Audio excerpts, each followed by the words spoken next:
How you going, mate? Yeah, good. I'm the Dusty Bogan. Oh, good to see you. I don't have my hat on because we're in the country club and they won't let me wear my hat. Oh, I'm probably wearing on the inside, so it's all good. Yeah. So we're you've done a talk today about Manus Island. You were a guard on Manus Island. That's right, You've yep. written this book. This one here, yep. So get a copy. Where can we get a copy? Please. Of the book? Online or any bookshop, or you can steal one. But online's always the best. Yep. Yeah, mate, you did a real good chat. I liked you, just the way you are. You're like relaxed and you seem to be honest and sincere. You know, you're telling the people the truth. What the hell's going on over there? Because it seems that mainstream media is spinning the crap out of pretty much everything these days. Yeah, well, it's only the truth as I saw and experienced it, so I don't know everything, but I know what I saw, so that's all I can really say with any conviction, so that's what I've tried to do. And so a few things you said. One thing you said that these people, it's not a detention centre. They're like free to come and go in this facility, right? Yeah, obviously, there was, you wouldn't want to imply that some sort of prison, which is something that's really been thrown out there a lot, and fair enough, the average person wouldn't really know the difference, but it should be said that they are free to move out or were free to move out into the local community, and as far as the whenever you read anything about people being locked up on Manus Island, just take that with a grain of salt. Yeah. So it's a lie. Oh, an exaggeration, I'd say. There's a gate, but you can walk out of it. So. Yeah.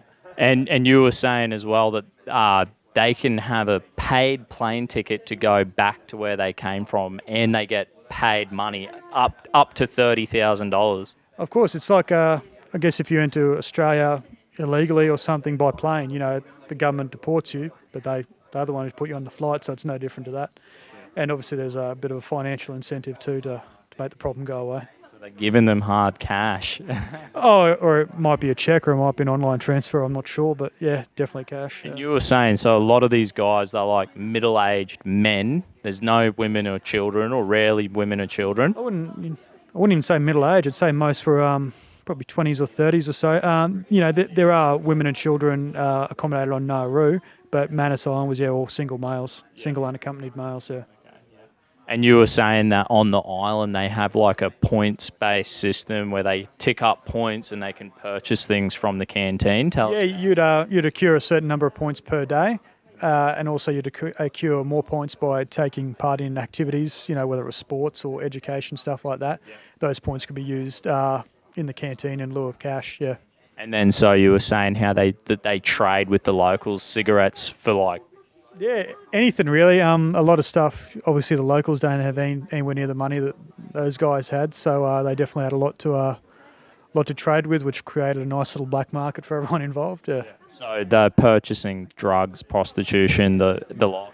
Oh, that definitely happened. A lot of the time it could be quite innocent, just like new phones or something, but yeah, that definitely went on, that's for sure. And you were saying also that as far as the locals are concerned, they're like wealthy. These guys in the refugee camp, they seem to be better off. The locals, the locals are like, oh, these guys are wealthy. They've got cash. Yeah, well, yeah, you definitely see how the locals live compared to how these guys were living, and you definitely couldn't blame the locals for feeling that way. Not to say the locals were living in abject poverty, though. It was just different lifestyle, but yeah, there was definitely a lot of I guess you could say unearned wealth there as far as they could see it, yeah. So there's some genuine people there, but it's like there's definitely people who are opportunists amongst them. Yeah, well, everyone there is at the end of the day, no matter how they came to be there, they're there in this exact location because they've chosen to, and whether it was through being tricked into it or not, but they've engaged the services of a people smuggler. So that's the reason they're there at the end of the day, and anything else can be argued, but that's the reason they're there, and yeah, so that's how you can come down to it at the end of the day, yeah.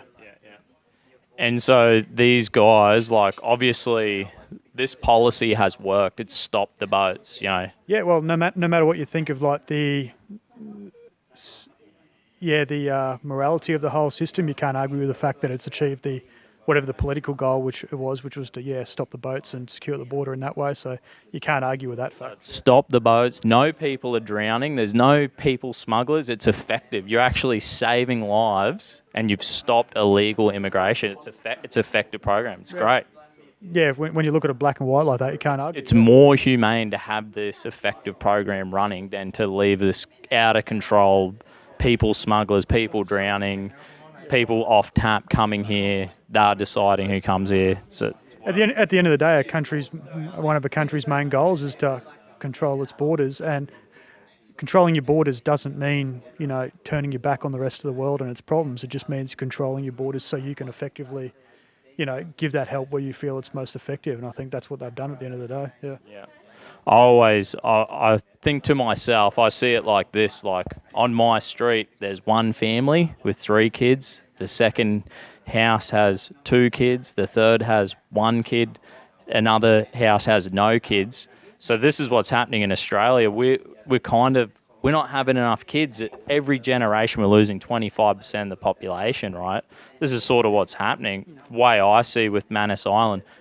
So they're all saying we need immigrants because we need a tax base. You know what I mean? We need a tax base. The 25% of population we're losing annually, we need to supplement our population, bring in immigrants, right? The problem I see with illegal immigrants is they're not the people we need to fill the gaps in the economy. So if we bring people in, they come in illegally, and if they go on the dole, the way I see it is we're not fixing the economic problem. We're actually making the economic problem worse. You know what I mean?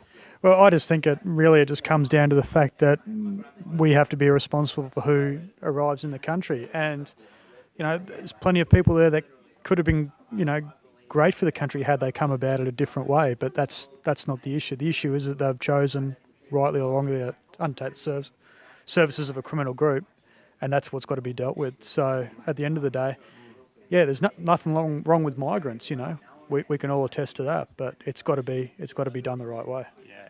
So they're paying to get here.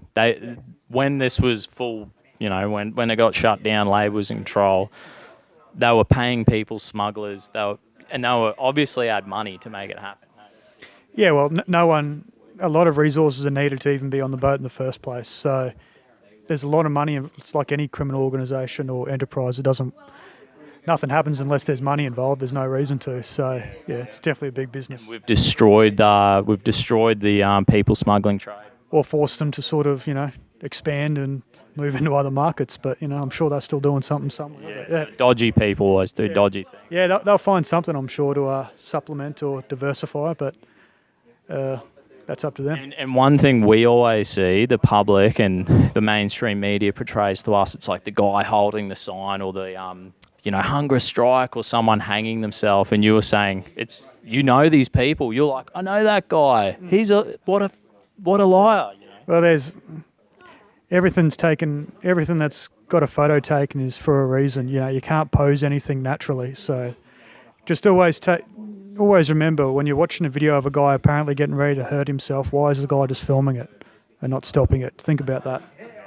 Mate, thanks so much for your time. Cheers, and we'll bloody look for your book.